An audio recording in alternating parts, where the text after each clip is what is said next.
Hey everyone, we've been working very hard. I've had to really search my soul on this one. His first appearance in the MCU obviously needs to feel special. We need to stay true to the character, find new depth, new motivation, new meaning. Every Deadpool needs to stand out and stand apart.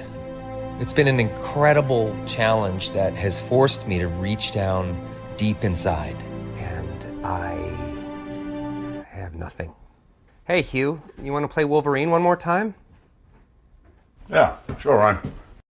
Spoilers alert. Okay, good. Okay, I just need to put this out there. Yeah, I got you. I'm listening. Number 1, groundbreaking. Number 2, pretty good sequel. Number 3, back at it again like we never left.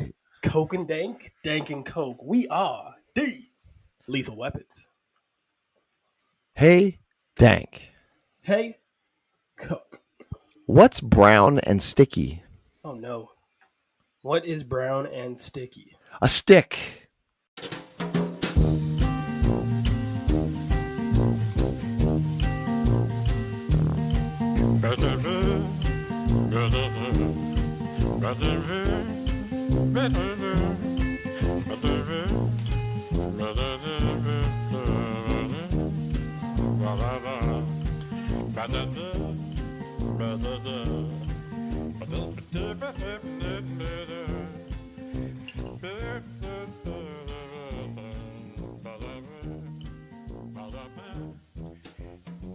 That's not bad, actually.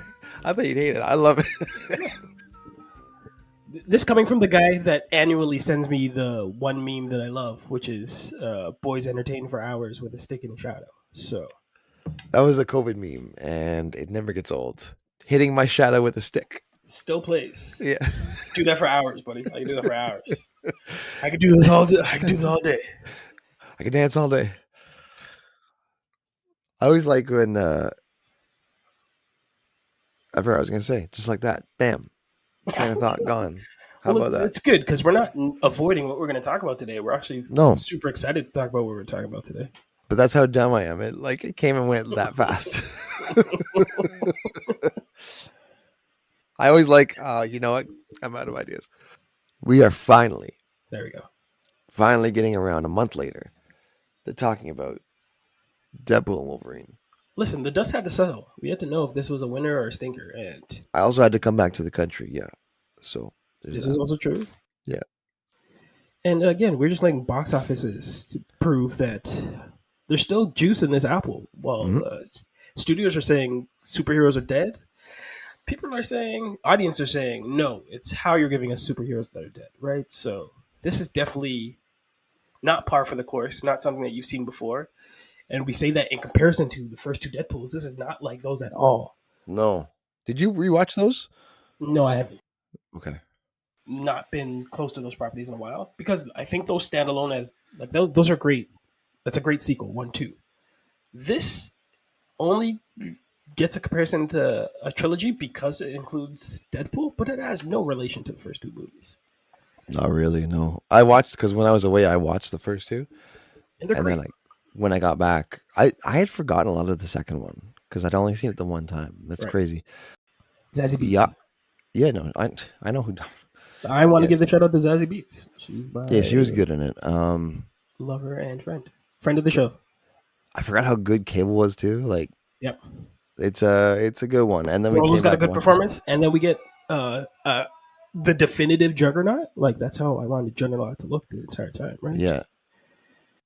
Who was voiced by Ryan Reynolds, which is amazing sort of nod, right?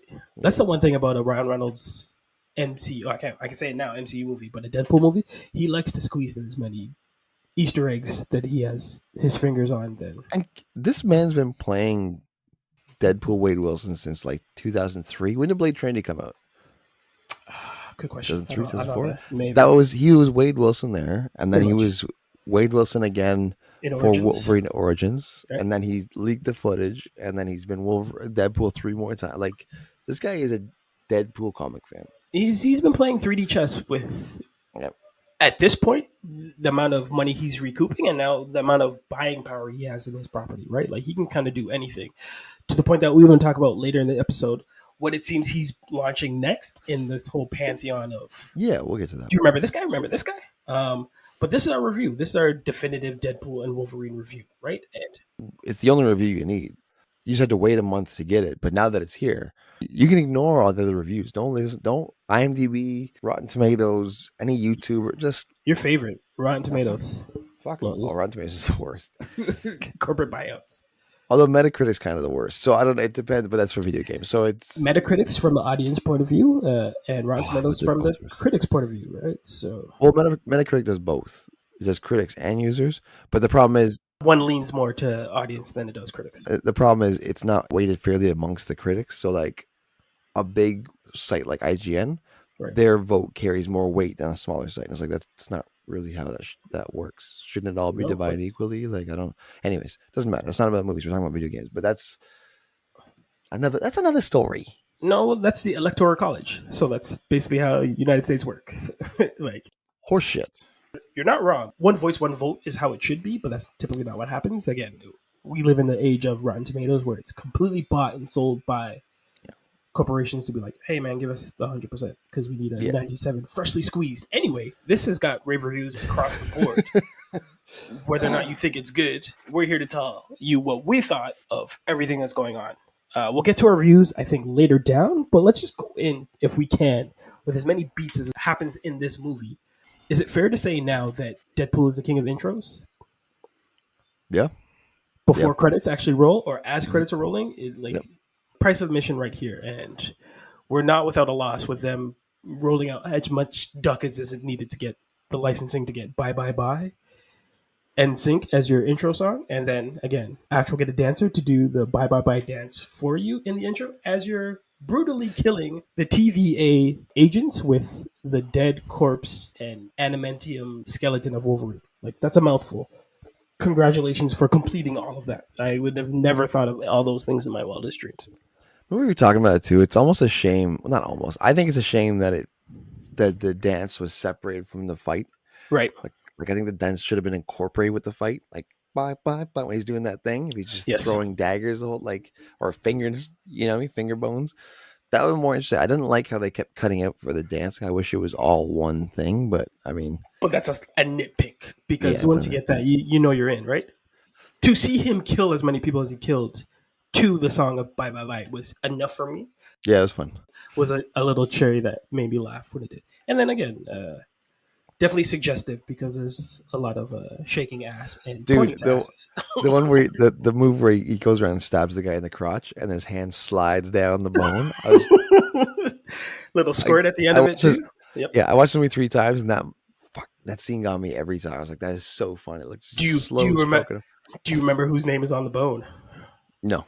All right, that's the Easter egg for those listening at home. Who's on the bone that gets jerked off? This movie opens weirdly. And again, I think we should preface this that a lot of things probably had to get changed because this movie was getting filmed during the writer's strike. And I think we both agree it shows. I was worried. We talked about it before on past episodes. I was worried. I was like, ugh. But you see the consequences of what happened. There's a lot of heavy exposition from characters that you don't care about and you don't really need to know. Because you only really care about 2 characters in this movie. However, they have to get the ball rolling fairly fast, and they do that with announcing an anchor point. Essentially, an anchor point is a character in that universe that will keep that universe moving as long as they're still alive. Correct? More or less. The joke is Deadpool thought he was the one anchor point, which would have been amazing if they made that Agent of Chaos. But no, in fact, it's actually Wolverine Logan. He is an anchor point, which convenient. Does it make sense to you? It makes sense to the plot, absolutely. Yeah, to the plot does it make sense to you? Is the question. No, to me, no. Fair. It shouldn't have been. They're trying to write in a way that they can destroy the Fox universe, right? Okay, there's gotta be a reason why this universe is in trouble. Okay, well, let's make an anchor point. An anchor being the Wolverine and Logan as the anchor being now that he's dead, everything's dying. Right. Done. I like that it wasn't Deadpool. I always like when the main character isn't the main character. Yeah, I find that interesting because then leaves room for interesting situations. And the cheat code that they have with the TVA now using this void to carry basically all of Fox properties, including the giant Fox logo, which sits deep in sand when our 2 lead characters end up there, is a great sort of sweep. This is, I guess, MacGuffin or Red MacGuffin, right? Like everyone just ends up here. Whether or not they leave from this void kind of up to us, right? But follow along, guys. All you need to know is Wolverine's important. My universe no longer has a Wolverine. Let's get a Wolverine back to my universe. And then you get the first montage of the movie, which is insane. Play to Huey Lewis and the News. Power of Love, as he goes through different dimensions looking for Wolverines. Probably one of the top 5 scenes in this movie is the montage of the different Wolverines as he goes through the different universes and the different comic book nods that you get in it. If you hadn't noticed by the first 2 scenes, being the intro and this is a fun movie. Like, you're gonna have fun as a comic book fan. Do you want to talk? If you have the references, go for it. Yeah. If you got them, give them to me. I draw them down. So there's the Logan bones, obviously. So there's the Logan Wolverine that we see. Right. There's the Cavalrine. Nice. Henry Cavill, right? Which was rumored long before we knew what was happening. People had talked about, what if we bring Henry Cavill over as the new Logan? And he did his famous. What do they call the load up punch or whatever? Yeah, the charging of arms that you get from Fallout Mission Impossible. Got him again, and then he breaks. Did you hear about that? Apparently, he just did that on his own, and Tom Cruise liked it so much. He's like, "No, you got to keep that every time. Keep locking him up." Yeah, and he was just trying to like move his cufflinks back, or whatever. But best move of probably the best scene of Fallout, and I just have to see that. That's arguably because Fallout's a fucking amazing movie. Yeah, I just have to see that. Comic book accurate. Don't admit that out loud. That's such a comic book movie, by the way. Okay, comic book accurate Logan, which is the really, really short one. That killed me because I was 5'4" Logan. Because I'm one of those guys that's been like, I wasn't like, short. I wasn't hardcore about it, but I was like, man, he's short in real life. And they're like, all right, here's your short Wolverine, and he looked hilarious. Yes, and I think he was short. He must have been shorter than 5'2" because he was like tiny, and that's he hopped off that stool. That's a real person. Yeah. Real person with the CG face. That's even funnier. Okay. Yes. Well played, Reynolds. Patch, which is when Wolverine, he would use that name as an identity to infiltrate criminal rings in Madripoor. That's the one with the white suit and the patch at the casino. Kind of gives away his whole spy identity when he immediately like pulls his blades and kills Deadpool at the poker table. The Wolverine and the Cross is probably the most famous comic cover. Iconic. Yeah, Uncanny X-Men number 251, and that's when the Reavers tied him up there. Yeah, I like that everyone's like, we're kind of going a different direction. In a sea of skulls too, like it's so accurate. Like it was a fucking yellow X cross that they had him up on. It's so good. There is the old man Logan, right, where he's on the porch, rocking chair. Yeah. But if I can be super nerdy for a second, please do. Old man Logan didn't like using guns, and he shoots him with a shotgun in this. So I don't know if it's a different play on Old Man Logan. Do you think it's Eastwood Logan? Get off my lawn. Yeah, it could be. There you go. It could be a Clint Eastwood. Gran Turismo Logan. Gran Torino, even better. Gran Turismo's a video game. We keep going back to video games. We're gonna keep. Which is funny because there's a Wolverine game coming out next year. Anyway, the Old Man Logan. So I put Old Man Logan with the shoddy. There's the Age of Apocalypse Wolverine. That's the one with the hat. Missing the hand. Yeah. And he uses it as a weapon, like an asshole. Yeah, because he's got anger problems. If you read that run, that he's the Weapon Omega, he was death. He's angry, but ultimately he has the best future because he's like shacking up with Storm, and like he's basically the leader of that team. It's just peril because they're not going to beat Apocalypse. But what are you really mad about? There is one. The one that I liked the most was the John Byrne's classic brown suit. Yes. That was amazing. And then they even threw the Hulk. There you go. Finish it. Yes. They even threw the Hulk teaser in there, which was his first appearance. I was like, dope. And gave us the iconic seeing Hulk through the blades of his claws. I was like, God damn. I remember seeing some people complain like, they should have showed more Hulk. I was like, nope. They showed. That's all they That's all they needed. This is not all they needed. This exists, but we're not going here right now. Perfect. And then there's the worst Wolverine. Now, which is the one we have the story with, right? Yes. It's supposed to be the same bar that you got from the first X-Men movie. I know it's the same bartender, but like obviously the set design is a little more upscaled and kind of lighter, so that pulled me out. I know they were trying to get that same Canadian tone feel, but not exactly. So I took this as, the first time I watched it, I took this as, this is the canon Wolverine from the original films. Okay. And then things just kind of went awry. When I watched it again and again, I was like, no, it's not. I was excited. I was like, that's kind of cool that they brought back the original like Wolverine, but it's not right. It's just some other Wolverine that kind of got his teams messed up. Anyway. And again, I think because later on you find out exposition. Credit Hugh Jackman because he fucking works his ass off and he actually acts his ass off in this entire movie. Yeah. So you actually feel for him when he has these kind of pivotal emotional moments with specific characters that we'll talk about later.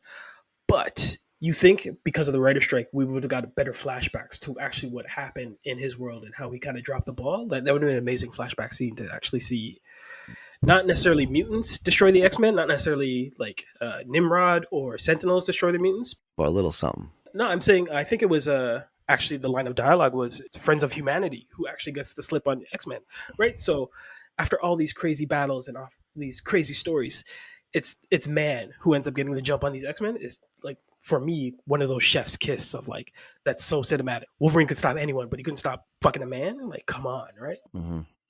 Naturally, he's carrying this cross through the entire kind of run of this movie. Of he let down all of his friends, all the people that he loved, and basically his entire world. X-Men aren't a secret from his timeline, and even more so now because of his rage and what he unleashed and how he let go. He's more synonymous. The fact that that guy's glued to his costume and never takes it off is another level of how great of the acting that you're getting from Hugh Jackman. I love the throwaway dialogue from Ryan Reynolds playing Deadpool about this version of Logan isn't afraid to be in a comic book movie because he's wearing a bright yellow and blue suit.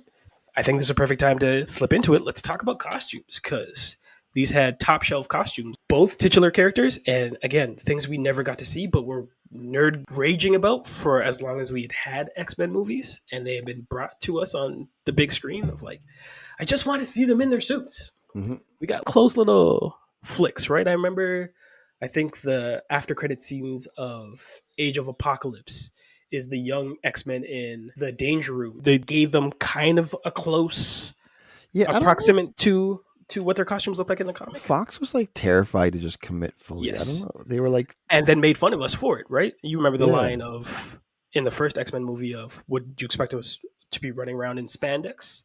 But you're in tight leather, so Black it's not like leather, you're not in a better circumstance than you would be in spandex. I think spandex you at least be able to move and breathe. Yeah, I don't understand why they were so afraid to commit to costume design. Like they did it for Blade pretty much. So I don't. Yeah. But anyways, they just wouldn't go all the way. Blade was all black, right? Like they, for whatever reason, they thought comic books should be void of color. And no fun.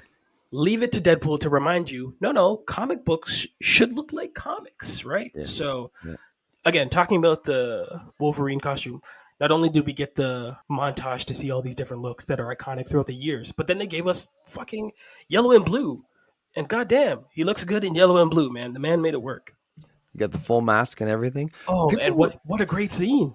Amazing. And people were upset about like such geeky, like because he had the sleeves on, the yellow sleeves at the beginning. It's like, okay, one, that's not that big of a deal. And two, he has skin cancer, so it's like, or he had skin cancer, so he's trying to protect himself from the sun. So it's not just like, because then once they were indoors, those sleeves came off, and systematically, like he loses pieces of his outfits just because he's been fighting so much, right? And they stay damaged, right? But that's after they get captured, right, or brought to the team's hideout. Yeah, okay. There's no sleeves on anymore, so every scene after that is now indoors or in a studio, shows, right? Yeah. So if you were crying about that, in fact, like. Do you know? I understand accuracy, but like you gotta let some things slide, guys. I think this is trolling the trolls because I feel like this is an answer back from two different films that the initial trailers were so polarizing that one movie was like, okay, we can do better. Those two movies being Sonic, because you remember the original Sonic trailer, live action. Design, So much so that if you ever get to see the movie Chippendales, the live action, they make an amazing joke about Ugly Sonic and him not making it to the final movie. And then I watched that, by the way. Michael Bay Ninja Turtles. The first reveal of those Ninja Turtles had the internet just angry and emotional about it. And you could see edits of people just giving a full snout to these mutants. And the pushback from Michael Bay was like, no, man, it's done. This is what you're getting. Mm-hmm. I feel like audiences it doesn't matter what you give them, they're going to be upset about something. So I really love the fact that everyone's like, no mask. And third act. Oh, that was good, yeah. And he only pulls it out for special occasions, right? Leave it to this type of property to understand what the fan base is going to be, and then just to fucking get them all riled up only for them to shut the fuck up. I feel like the mask was obvious, though, because if they, like, not when it happened, but that it would happen. Because, I mean, they give him the whole thing and just... not the mask. It doesn't make sense. So I'm like, it was more the sleeves I was talking about. People were talking about the sleeves. I'm like, you guys just shut up. They're talking about everything. Like they're talking about the costume. Like they were happy about it, but some people are like, well, I wanted this. I wanted more black. And I was like, yeah, you want dude, this, we got this, right? Man. So shut up. The fact that Right? There was a lot of shut up. Let's just enjoy it until you're not going to enjoy it. The fact that it was such a touch tone point when we first got the trailer, let alone all these things seem so simple, but it's taken us, I want to say, upwards of 20 years to get Yep. an actual Wolverine in a Marvel movie. We had to settle for, okay, we got Logan, so we got a graphic novel, and like there's a way to end the swan song, right? Like touch tones, or we get a Deja Future Past. Okay, they get the story, but Wolverine's kind of the best of it, but they're still missing something. This one, they just fucking emptied out the caravan and gave us what we knew we always want. I kind of want to talk about, because playing in the background is the movie as well. You got it on. Yeah, I mean, it's finally reached when they're giving each other the business in the vans, which is amazing. But I want to use that to touch tone how much of a rated R Wolverine works in this type of world, and how, what's the succinct way of saying putting his balls in a clamp? Because we haven't got this level of rage and just sheer anger that the character deserves in any other property. It took them finally saying, yes, you can get a rated R for the amount of fucks that this guy drops. Oh man, it's costed, dude. I wish I had a chart of how many F-bombs were dropped in one and then how many were dropped in this one. And it's like 172.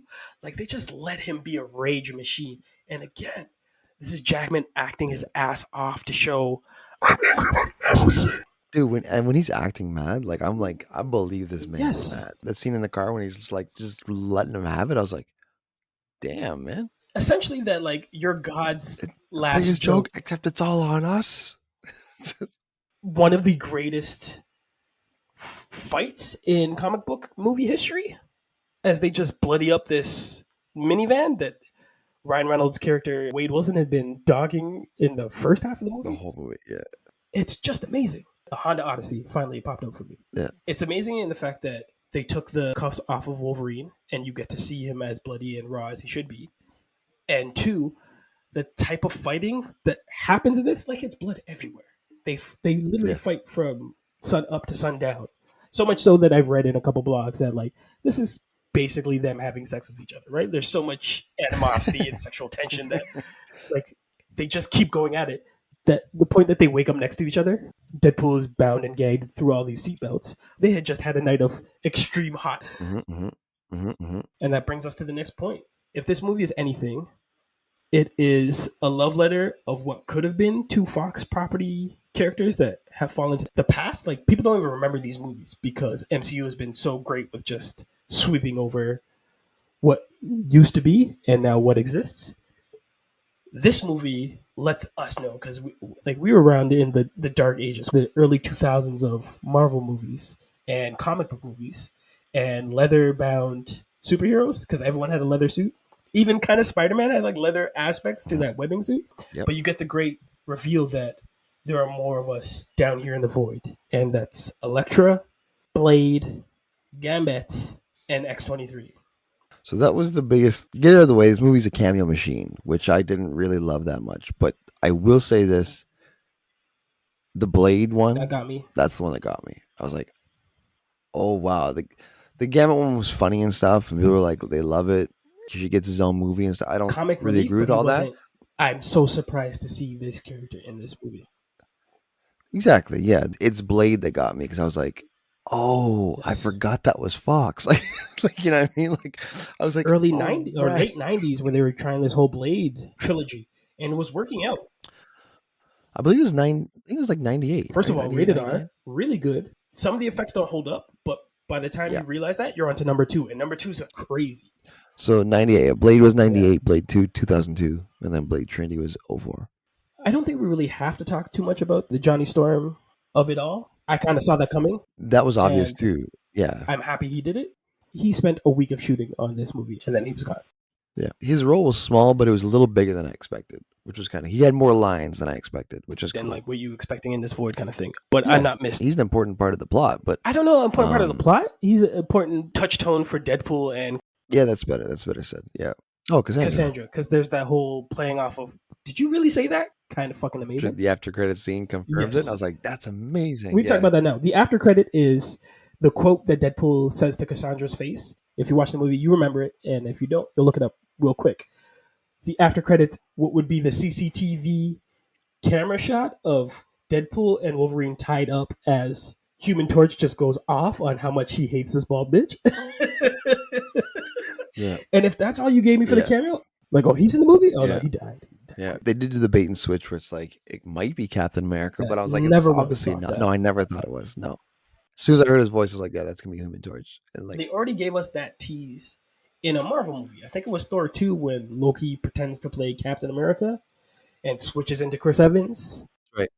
You know, it was great though when I watched it with Kat. She that move completely got her because she's not a comic geek, right? So it's like he's like, oh my god, he's gonna say it. He's gonna say it. And he goes, flame on. She was like, what? Completely forget about these two Fantastic Four movies. Right? I was like, or it was that, and then also when he called him, what was it like? He called him a dickhead or something.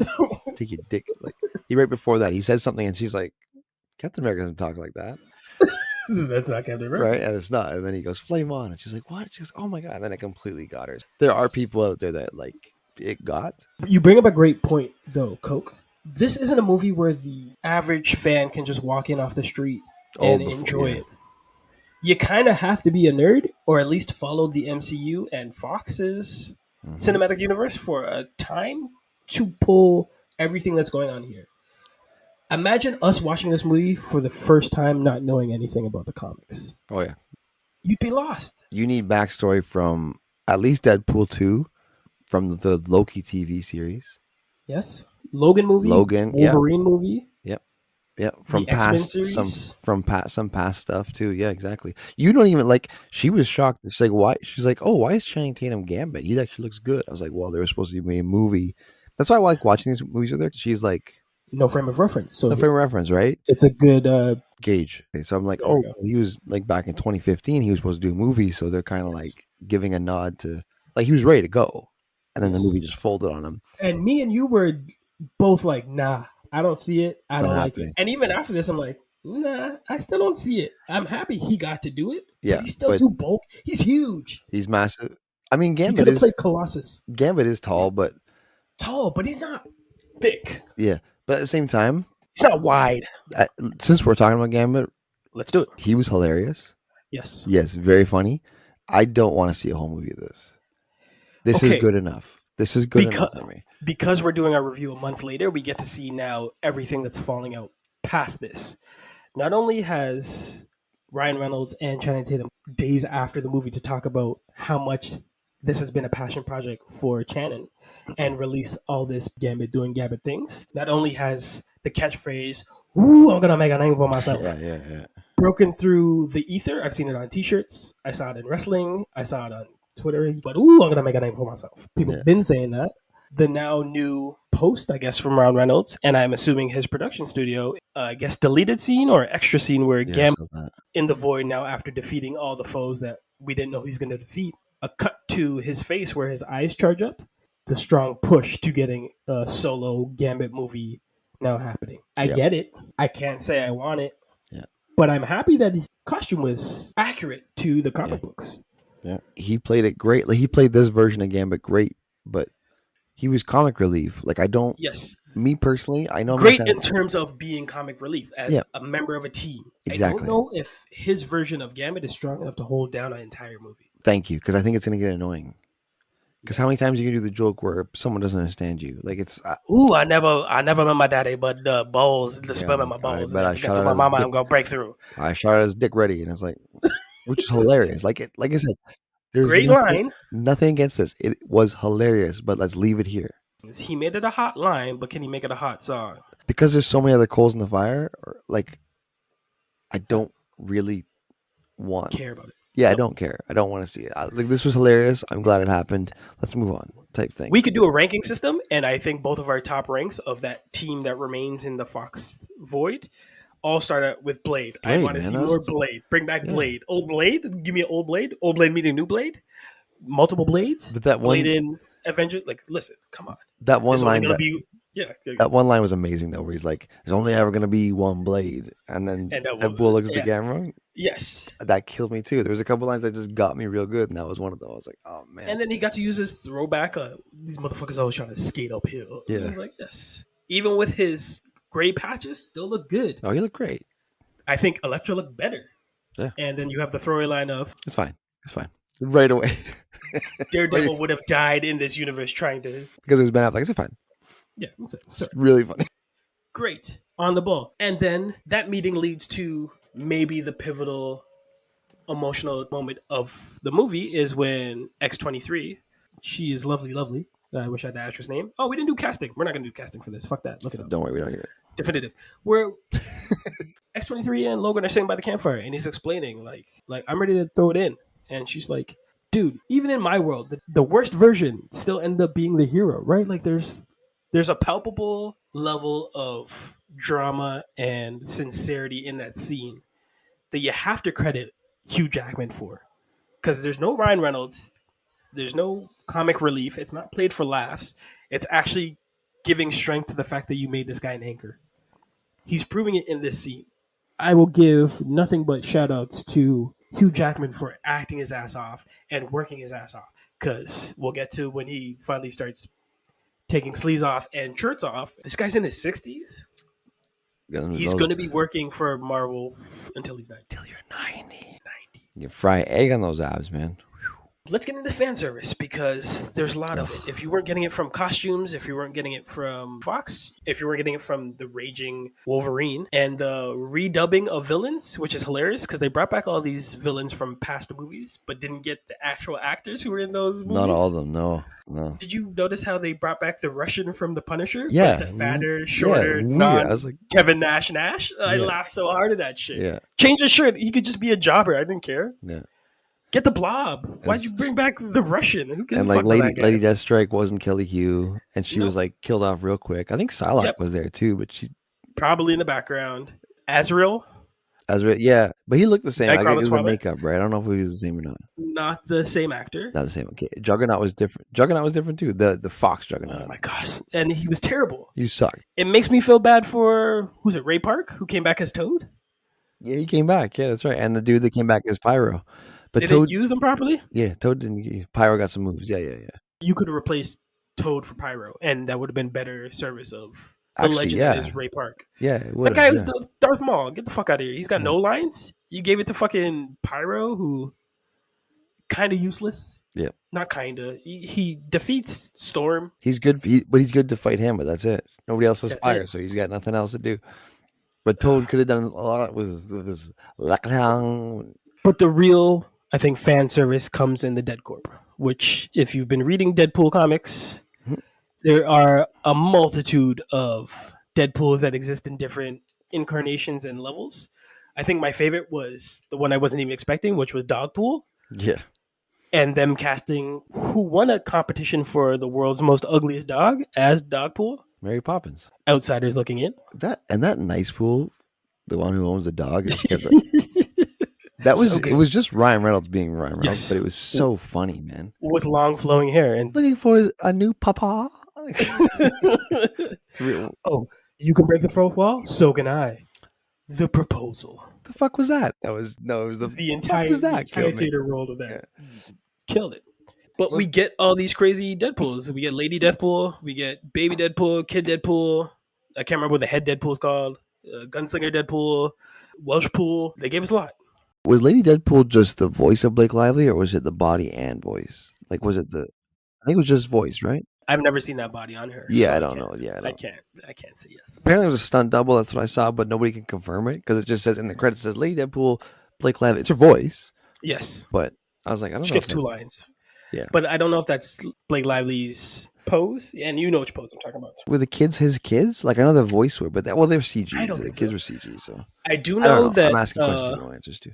Welsh Pool is a Wrexham FC player. Was he in the costume too, or was he just the voice? Yes. Oh, okay. He doesn't have a voice, right? Like, no other Deadpools speak other than Matthew McConaughey, Gunslinger Deadpool, and Lady Deadpool, and like baby laughs. Yeah. And the voice of Gunslinger was Matthew McConaughey, who does another Western. He had a lot of lines. Voice, because he did it in Across the Spider-Verse. Oh. He's Gunslinger Spidey. And then I do know that Rob McCanney? Mackie was supposed to play or did play a TV agent, but his scene got cut out. So is that what? Okay. I think that's hilarious done by Ryan Reynolds because that's the type of friendship that they have. Yeah, you can be in my movie on the cutting room floor. Yeah, fuck. Again, fan service was not without, like, they gave us so many different ways to like love this property. If you're a comic book fan, right? I really have to preface this that you can't walk into this movie blind, and you can't even walk into this movie after seeing the first two Deadpools. Like, that's not going to make you understand this entire world that they're building. But you can laugh at this movie if you walk in blind because it is funny. You just won't make sense. You don't understand anything. Can you enjoy that movie if you're just walking in? I don't think so. So, like, that's the thing that me and you got caught up with when we were initially talking about this. Is this a great movie? No. Is this like a top tier comic book film? Yes. Like comic come to life? Yeah. Yeah, this is such a hard thing to like come to grips with. It is, yeah. Ultimately, this movie doesn't stand alone. You have to understand so many different areas in order for anything to make sense. And like, that's not a way that you can call that a great film. Like, it's such a head scratcher because I enjoyed so much about this movie. But the thing I enjoyed about it is it really knows how to understand going from scene to scene, actually turning the page. Mm-hmm. There's so many different moments where they just drop these two characters in this world or this environment or this Honda Odyssey, and you see what these two characters will do in this situation that I can appreciate, laugh at, and enjoy. But to try and say all these scenes belong together and it's a movie, no, because that was my, like, after we watched it, like my first reaction was like, well, that was hilarious, but it was dumb. Like, what? I don't know what. Nothing happened, and the fact that the Fox universe is going to live on, I thought was a waste. I was like, what the hell's the point? Why are we give like? I love the meme going around that basically said this movie just showed you how much Logan doesn't matter. Yeah, and then the response was, "Welcome to being a comic book fan." Yep. Every death and major death that we've seen never matters. Never matters. Never really holds the way that you want to. So, and the two deaths that I thought would always stand were Bucky Barnes and Gwen Stacy. Nope. So I mean, it's you know, they always come back in ways, but that's not a story. The thing is, like, yeah, this movie's dumb. It means nothing. It kind of pissed me off that they can't just get rid of the Fox characters. Like, just be done with it. But they won't. They clearly won't do that. I mean, that's the most comic book thing about this movie is they're not going to let go of their IP. They're holding on to those comics. They could just fold them in and start anew, right? But there's no new here. They're so stuck on these old characters that, quite frankly, I don't care about. There's no new. You talk about fan service and like cameos, but I didn't like any of these characters back when we watched them for the Fox movies. So I'm like, this is fun, but I don't give a shit. They can all. I'm hoping they all die off, even the good ones. But they don't bring in all these expendable people just to be like, we kill them off so you can love these two main guys even more. Yeah. Let's talk about a character that did work, and I think maybe one of the best villains that we've seen in a long time, Cassandra Nova. She was good. Yeah, she's really good. Whether or not I believe her motivations, and they kept flipping. Like, I don't know, man. Like, she was just like, I'm just happy being like the garbage man. It's like, I like this world. I want to own this world and give me more power. So her story was kind of hollow, and again, I'll blame writing strike for that. There's more depth there, especially with her backstory being that she is the aborted fetus, a twin being Charles twin, and then still finds a way to leaving the womb and not through the way that she wanted to, reforming herself, and then holding on to that revenge and kind of that my brother did this to me mindset, and made herself one of the most powerful mutants, I guess, in at least this universe. I don't know in actual universes or comic book lore. Yeah, she's powered up. Totally strong, totally competent, and like you kind of understand the like this world's her plaything, so why would I want to give it up? I'm trying to justify her motivation. It's going to be hard to, but I actually enjoy that she was a villain.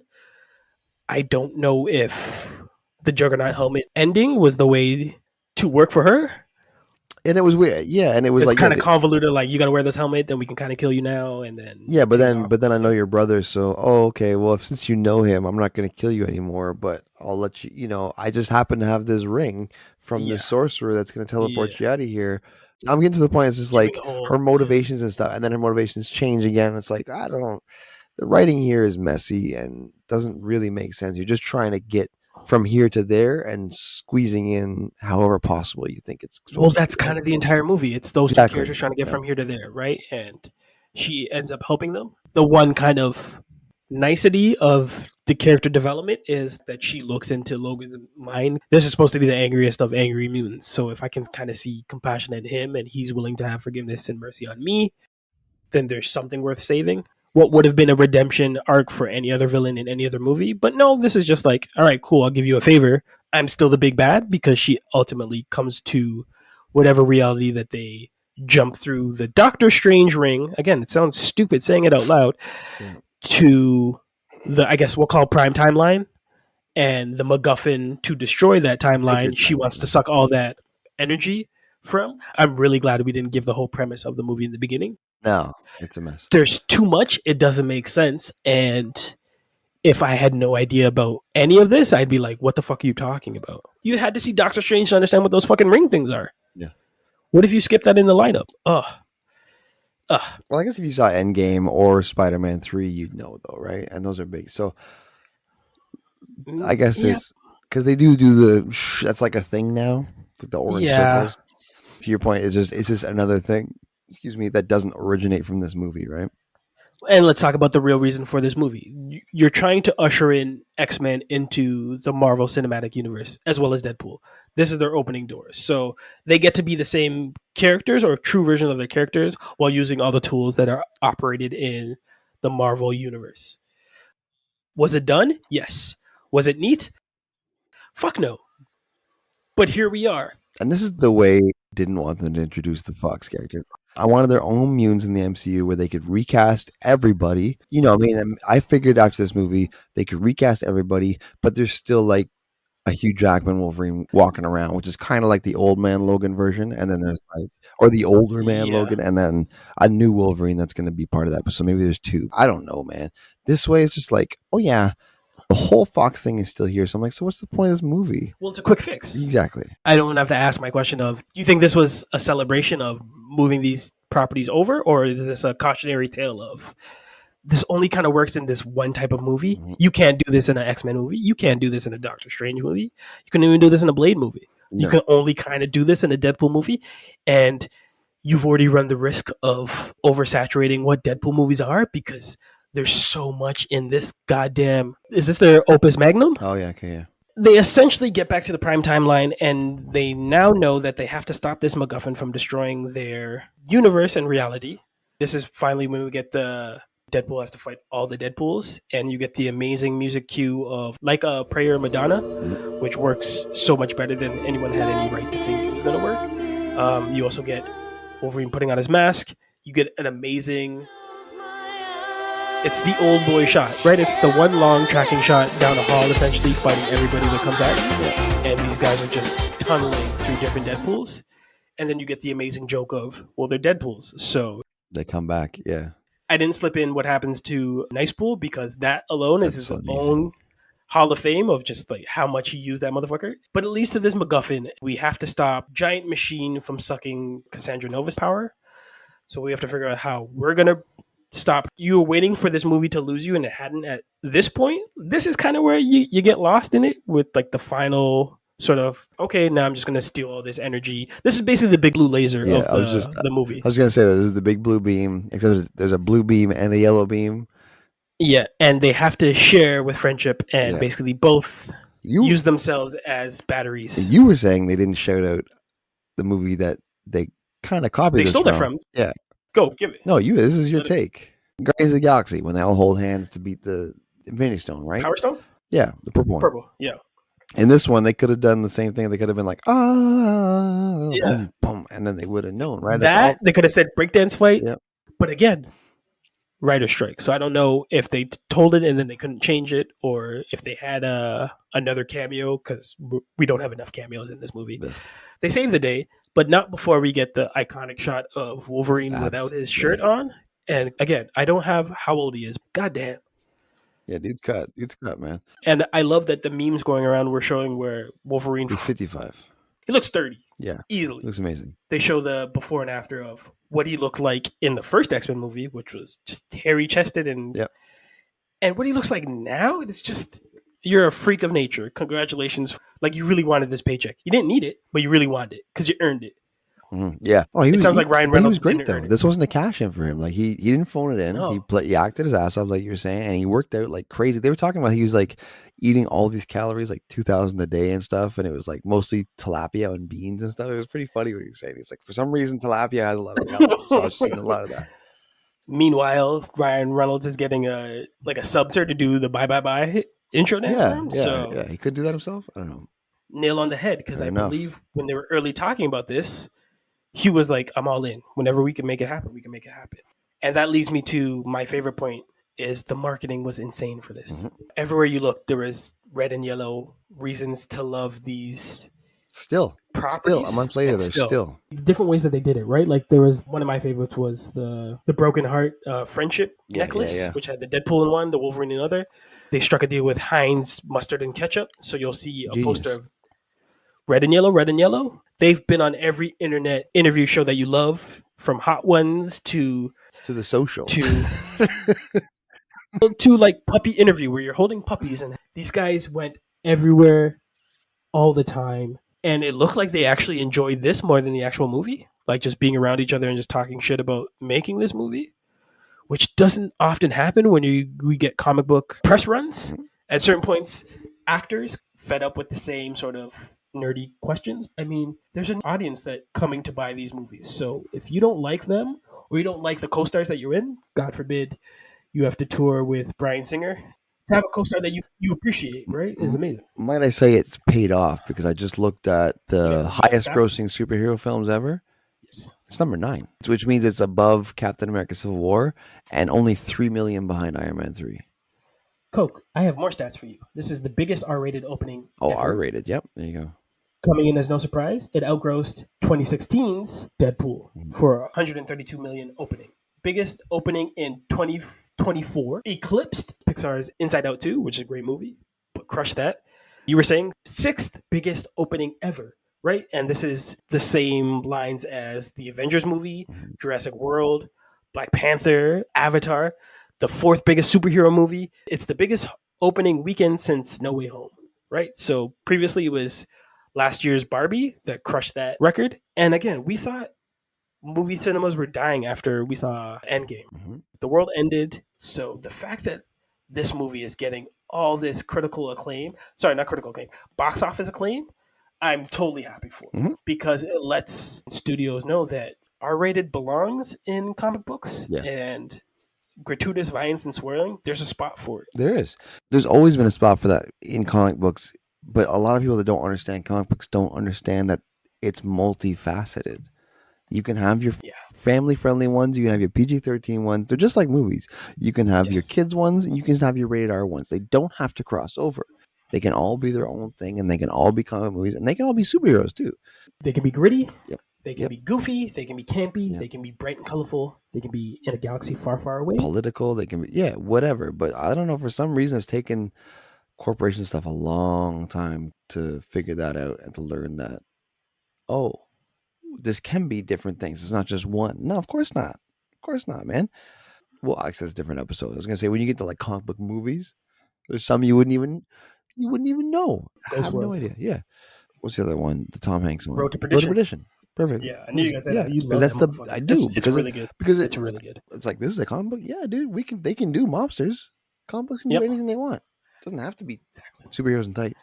Anyways, this is Comic Patrol. Comics can do anything. This is why we made this show. Comics are amazing.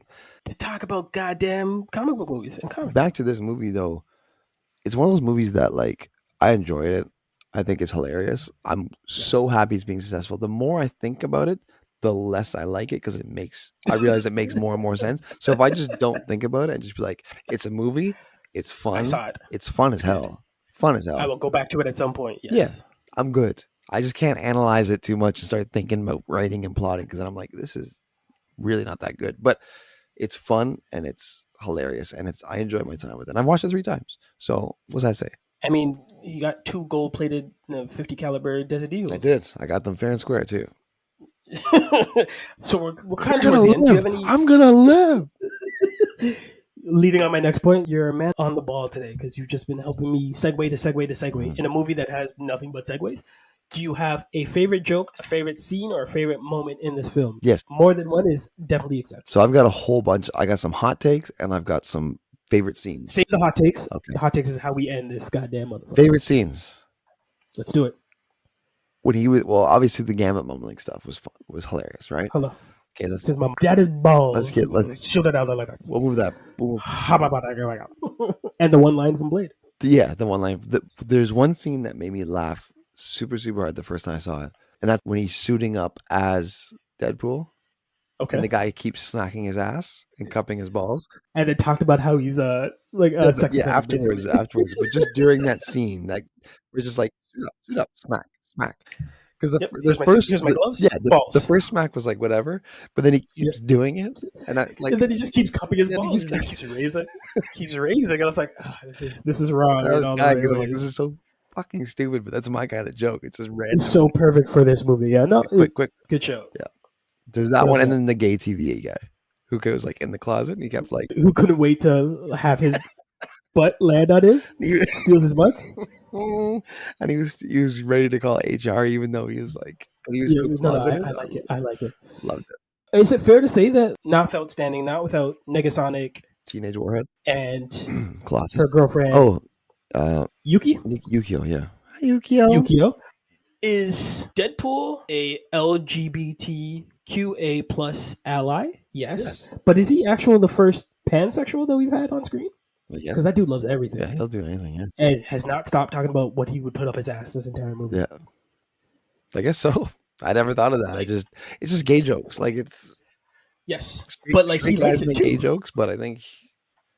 But if we're gonna reference Deadpool 1, like he took a pegging from his girl of his dreams. Yeah. Like he He's not new to me, himself. but it is to Disney. Yes. With great line, amazing line. I think him and Peter's got some. That was an amazing line. Amazing line. Because Peter's got some. We didn't talk about Peter in this too. Oh, it's his quiet MVPs. Yes, that was really his funny. little. I like his little rig. I like how he said my friend got piercings, and that turned out to be him. It was such a great joke. Yeah. I laughed so hard when he's like, "Ooh!" They touch it at a party. He's like, "It tickles." Like that's the danger of it. And then when he shows up on a bike and you just see bulge, Peter's all in. Yeah. Peter's XO is ready. I was gonna save this for hot takes, but it's not really a hot take. It's more just a request. More Favreau and Reynolds. Yeah, because that scene that we didn't even talk about. Because I love Jon Favreau, and that scene of Deadpool and Happy just going back and forth was so funny and so well, like the chemistry. So do you know when I get to talk to the man? Well, yeah, I'm the man. I mean, you're a chauffeur, and and I'm sorry, I get just that was so well done. They were just and. Like that's the closest connection to the other two movies than the rest of the movie. Yeah. Once Wolverine comes into this movie, it's a complete different beast. Yeah. Not a bad thing, but that's one of the hard takes, right? Sorry, and then the whole thing is like, being Avengers. We. I didn't realize you. Avenger Jason. Oh. So the monologue that Wolverine gives to Deadpool in the Odyssey before they go at it. Favorite scene and one of the best jokes, even though it wasn't played for jokes. I laughed so hard. I was like, ooh, whatever the TVA agent says about the best export to come out of Canada and Deadpool being so upset that he just... Wolverine was the only good thing to come out of Canada. Thank you. Takes his sword and just slams it against the ground at a perfect angle that it goes straight into his head. Yeah. Like there's no sound, there's no talking. It was just a quick death. I loved it. I laughed so hard at it. It was so great. And what did he say? Keep my country out your fucking mouth. Country's name. Which added to the joke, right? Everything with Nicepool, but everything with Nicepool's death. Because what do you mean healing factor as he gets riddled with bullets? Which doesn't make sense because I don't know how the other Deadpool wouldn't recognize Nicepool and not shoot at him. Nobody likes him, right? But he said that at the beginning. It's like Deadpools are just like nobody likes it, but they all like Mary Poppins, right? But with the anger and the killing ability of any of random Deadpools, they would have killed him at any moment. Nicepool got help out of any hot water that he would have got with anyone that hated him.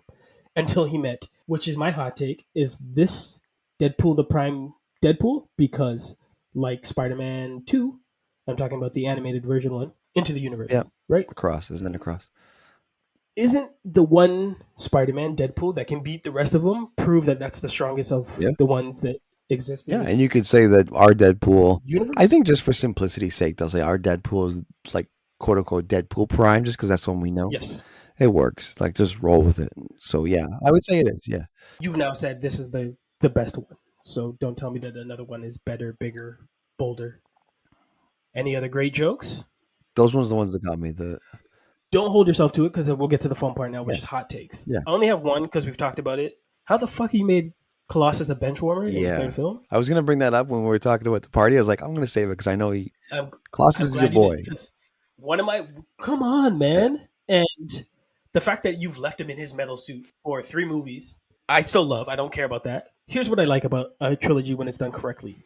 You can pay attention to anything that's in the foreground, talking about main characters, but when you pay attention to the background and things that are adjacent or around, and you give those the care moving through, I think you're a genius. So what they had done from Deadpool with Colossus from the first movie to the second movie, amazing. Because you saw the character growth and then you got to see him fight and be on the team. Yep. So when the third one comes around and they're actually assembling teams in each of these different worlds that they go to, and then that one version that they called Colossus, this big metal man who's just been sitting on the sideline and always been your ally, fuck off.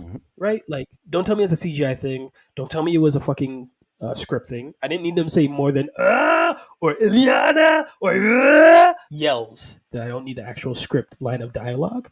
But him just charging through a random scene and taking somebody out would have been enough for me. Like, what 2 buttons do you push when you're playing Marvel vs. Capcom and you get your Rush character? You know what I'm talking about? I know what you're talking about. I didn't play that much of it. I don't remember it. But certain fighting games, you can use a character off screen to just clear whoever's you tagged him in, Colossus couldn't get a tag in? He's right there. He's right. You He's could been right you there. could have even had like a Colossus variant in that.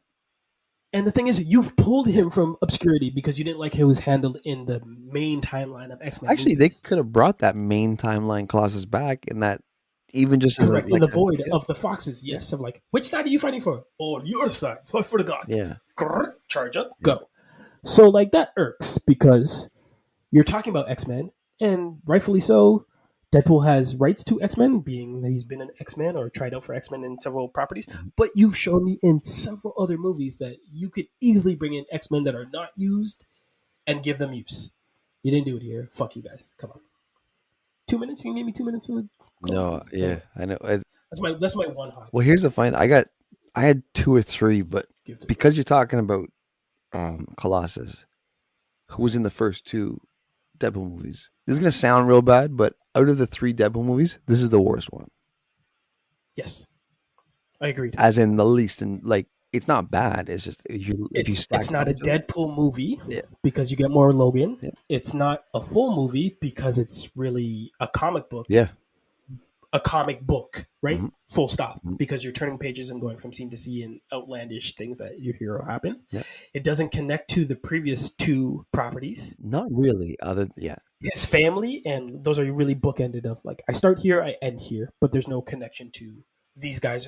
Like, you don't feel the threat other than him holding up a picture. And I feel he's the least motivated in this one than he was in the past 2. Because the love story's gone. Like, there's no more.